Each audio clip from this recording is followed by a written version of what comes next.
So it's taken a little bit of time for us to actually get a bit of a schedule going and feel super confident with day-to-day routines of my 2-year-old or almost 2-year-old daughter. And since my wife just had a newborn, our entire plan has gone out the window. Wow, life has been a little difficult the past few days. And I don't know if you could see right here, I got a red spot. That's from my own hand being lodged in my head, and I have fallen asleep. In the past several days, I've fallen asleep sitting down with my hand lodged in my face. I've almost fallen asleep standing up, and yeah, it's taking a toll. So nonetheless, here we are. We're not here to talk about my personal life. We're here to take a look at the Canadian news. Welcome back to the channel. Welcome back to another video, everybody. Before we get into it, I do want to encourage you all to smash the like button and subscribe if you haven't yet already. It does really help grow the channel. And I know it's Saturday, and normally I do a Saturday evening stream around 5 p.m. Pacific, 8 p.m. Eastern. I just don't think that I will have that opportunity to make it. I hope you all understand, but I will do my best to be there on Tuesday and Thursday and next Saturday.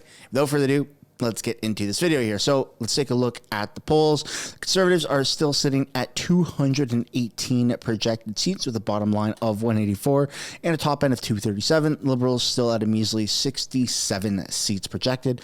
99% likely across the board for winning the most seats and 99% likely for a majority government for the Conservatives. So everything is looking copacetic right there. But what's not looking copacetic is the Liberals. So there are a lot of current Liberals that have called for Trudeau's resignation or for him to step down. And now it's gone above and beyond current serving people to former Liberal MPs. So it's really not looking good for Trudeau when this stuff comes up, when you have your own people that are supposed to support you that are now saying, yeah, no, we don't support him at all. And as there are more current Liberal MPs and former MPs that come forward and make these types of statements, it's going to add a tremendous amount of pressure for Justin Trudeau and the Liberal Party, because at the end of the day, they need to be able to, one, win over public opinion. They need to be able to get votes. It's not looking that way. We just saw that with the mecca, the epicenter of liberalism. Two, they need to be able to raise money, fundraise, right, for their campaigns. That doesn't come out of the taxpayers' pool. If I'm not mistaken, they have to be able to raise that money on their own through donations and sponsors or whatever. So if they don't have support, well, people that are going to be sponsoring them and giving them money, they're going, I don't know. I think you guys are going to lose. So it's not looking good. So they're getting less money. They're getting less votes. And yeah, I mean, there's a lot of reasons to back that up as to why people are thinking that way. But let's get into this new coming forward former Liberal MP announcement here stating that they don't support Justin Trudeau. Here we go. Well, this is interesting here in our country, a bit of a bombshell. Marc Garneau, legendary Canadian astronaut and longtime Liberal MP, cabinet minister as well. He served as a foreign affairs minister in the Trudeau government, is now saying that Canada has lost its standing in the world under the current prime minister. Marc Garneau out with a new autobiography, and he criticizes Justin Trudeau, wait for this, as an ill-prepared leader who prioritizes politics and makes big, splashy pronouncements about there isn't any follow-through. Ouch. Marc Garneau was first elected back in 2008 as a Liberal MP in the Montreal area, the riding of Westmount. He served in Justin Trudeau's cabinet for 6 years, and more than 5 of those Minister of Transport. He did stage an unsuccessful run for the party's leadership back in 2013. That was a leadership race which Justin Trudeau would go on to win. And recently, Marc Garneau decided to step away from politics, and now he is criticizing Trudeau in his new autobiography. Of course, it comes at not a great time for Justin Trudeau. He's doing very badly in the polls. They lost a Liberal stronghold in Toronto recently, and there's a lot of speculation here in Canada over what Trudeau may or may not do. Let's bring in CTV's Jeremy Sharon. He's on the politics beat and the Marc Garneau beat today. Okay, so wow, let's talk about this. What does it mean? Yeah, Todd, tough timing. You touched on it. Tough timing for the Liberals and Prime Minister Justin Trudeau when you look at this book set to launch in October with some tough truths from Marc Garneau, speaking from experience, a whole chapter in this book devoted to his time in politics. And he's quite candid in speaking about how he feels about the Prime Minister and his tenure towards the end of his third term, heading into a potential election. With some serious criticism. You talked a little bit about what he touched on there, calling him ill-prepared at times. He criticized his ability to deal with international affairs. Talked about him being, ill-prepared for certain meetings abroad. Just some harsh criticism of his experience and what he saw from the Prime Minister during his time. A couple of the key quotes here. He says that the Prime Minister has overestimated Canada's impact abroad. He believes that Canada has struggled in the world, his standing in the world has slipped under Prime Minister Justin Trudeau. And he says that Canada is losing credibility. So some harsh words from a former cabinet minister, and you talked about it, Todd, but this comes at a crucial time where the Liberal Party is facing significant challenges and their leader in Justin Trudeau is facing significant challenges. You just finished talking about President Biden in the States and facing pressure to step down. Prime Minister Justin Trudeau is facing the same pressure to step down, step aside and let someone else take over. We've heard now criticism from a former cabinet minister in Marc Garneau, not calling for him to step down, but offering some candid words on his experience and his time working with the Prime Minister. We've heard from another former cabinet minister, Catherine McKenna, who has joined a growing list of Liberals to call for him to step down. She believes that he has done great work, but it is time for new leadership. Wayne Long is the first active MP, or became the first active MP not long ago, to speak out and call for the Prime Minister to resign. So we continue to see, growing pressure. We've heard from MPs. I have spoken personally with 3 MPs who believe there's a need for a caucus meeting, a national caucus meeting here in Ottawa for the Prime Minister to address his caucus, talk about the struggles, talk about the future of the party, discuss leadership. And this loss in the by-election in Toronto St. Paul's last week has hit the party hard. And there are many that are asking, for answers to very difficult questions right now, Todd. So the knives are out, and maybe more knives are coming out, and maybe they're going to be sharper and sharper. Yeah, I mean, that seems to be the trend already. We're seeming to see more and more people come out publicly. Whispers have been going on in Ottawa for some time now about Justin Trudeau's future as leader. But they are no longer. And it's only going to keep happening, right? So it takes one person to step out of the shadows and go, hey, we are currently under Trudeau's regime and we don't support him. And that's already happened quite some time ago, in fact.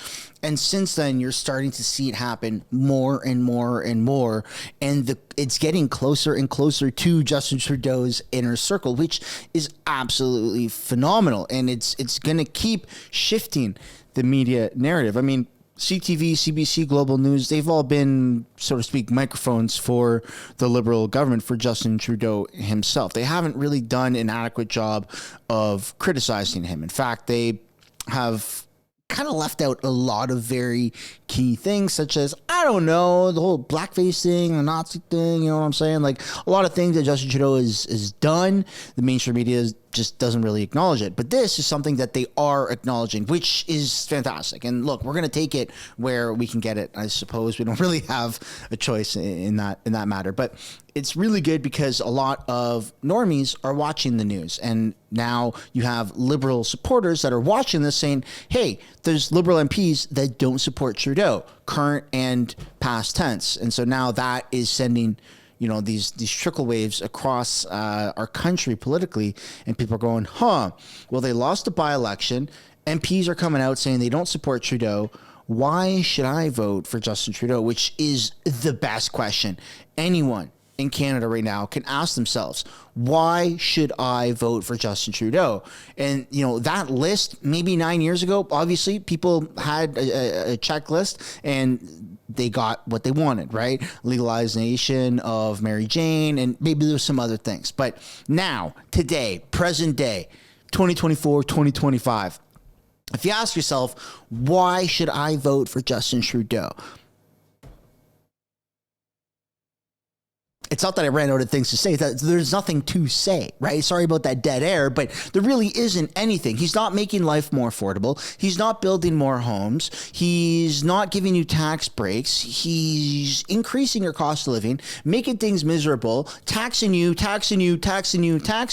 every single week, every single month. It feels like there's a new tax. We got the rain tax in Toronto. We got a carbon tax with capital gains tax. Now there's, rumors of a new housing tax. What does it even mean? Taxes on taxes on taxes. Where does it end? So, one more time, why should you or anybody vote for Justin Trudeau right now?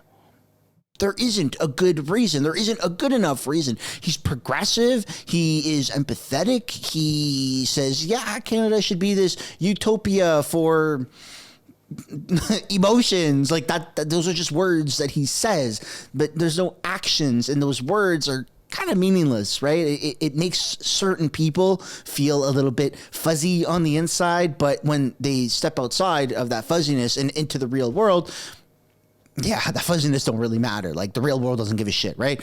Justin Trudeau is, if I'm not mistaken, racist, right? With the blackface thing, with the support of DEI, diversity, equity, inclusion, which is inherently a racist program, guised as a way to combat racism by hiring people based on not their qualifications, but the color of their skin, their gender, their sexual preference. Like, you can't make this shit up. So the list for Justin Trudeau as to why anyone should support Trudeau is, it's not that it's small, it's that it's literally non-existent. There is nothing positive that Justin Trudeau is doing. Look, these social programs are a good effort, right? Like $10 a day childcare, that is an incentive. It's an incentive for people to have kids, such as myself, right? The younger folks, the new generation that's having kids, even people that are younger than me, right? I'm 30.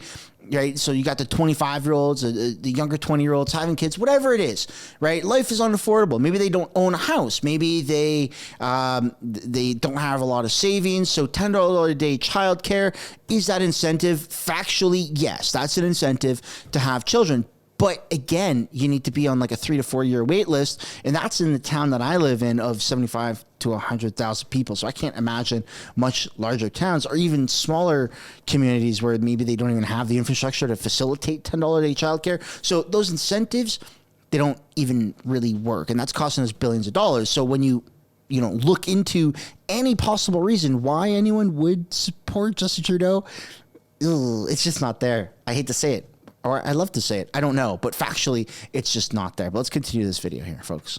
Longer just whispers. We're seeing people publicly speak out. Former cabinet ministers, an active MP, Liberal loyalists, people who have long supported Trudeau and the Liberal Party, believe it's time. It's time to look for perhaps a fresh face or a fresh leader that can help reset the party. They're trailing in the polls. They're struggling to close the gap. In fact, the gap with the Liberals and Pierre Poilievre just continues to widen. And so they're searching for answers. Now, the Prime Minister has continued to say he plans to stay on.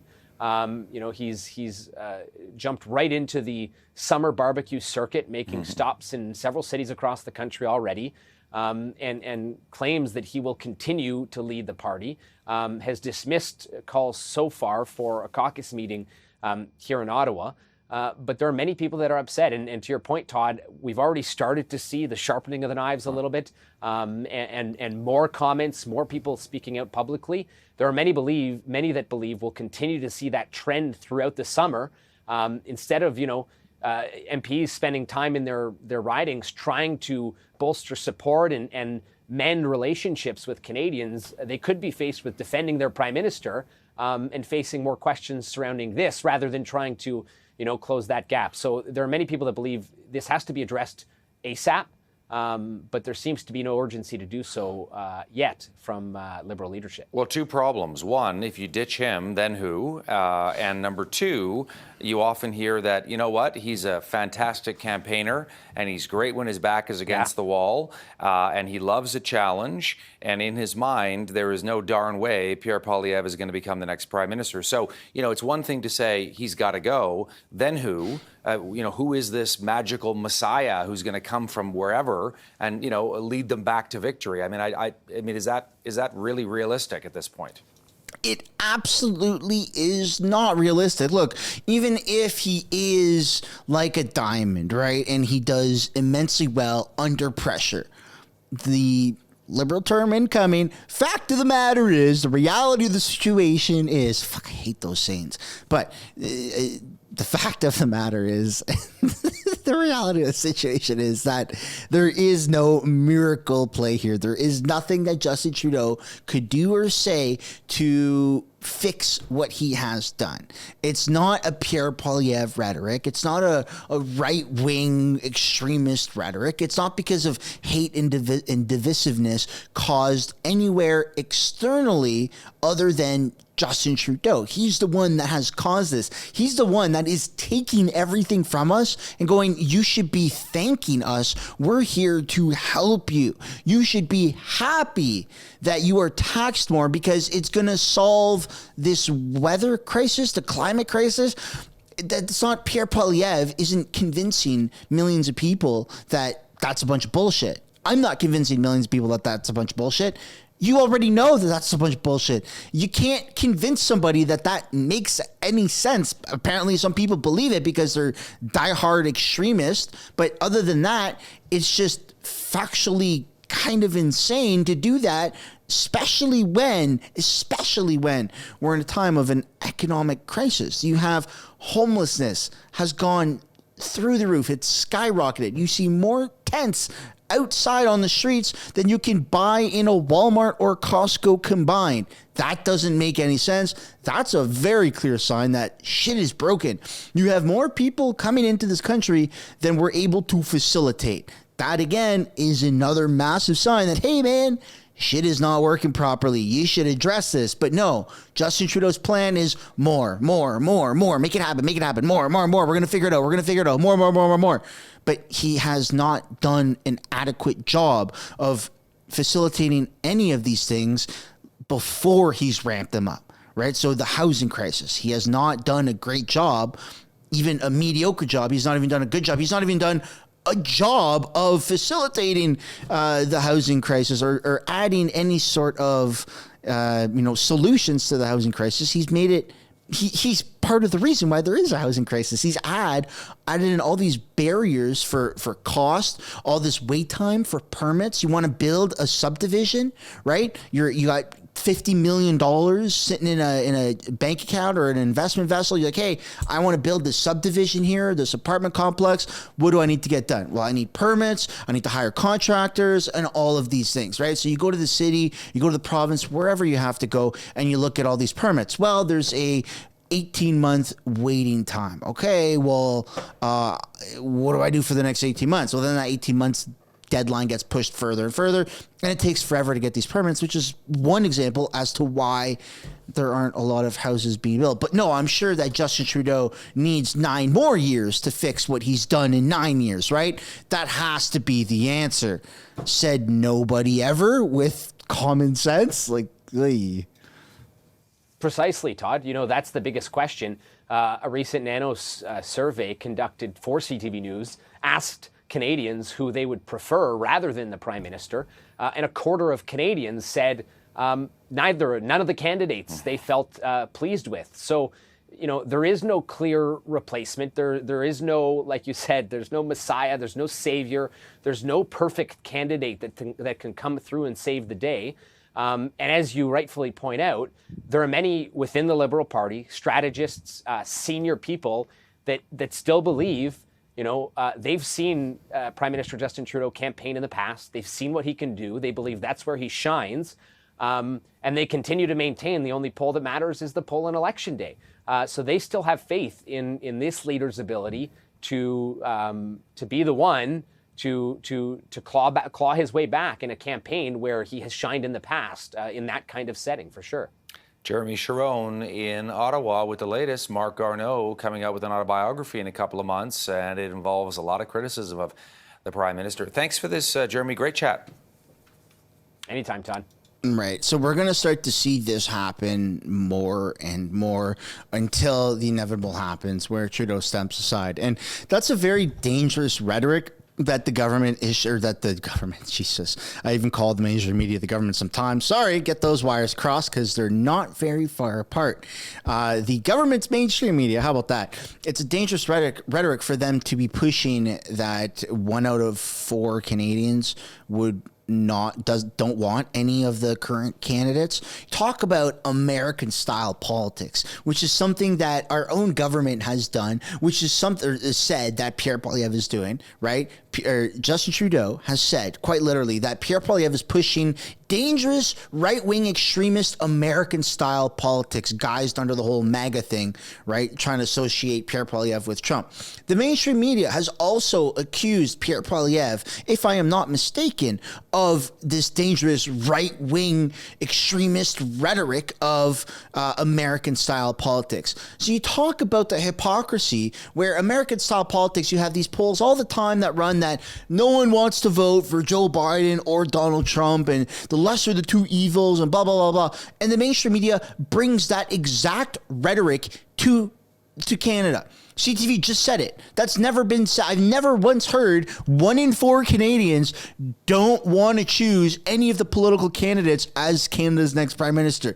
That is absolutely dangerous and hypocritical for them to start saying shit like that when they have made the accusation that other people are bringing to Canada American style politics when they're doing it themselves. It's totally disingenuous.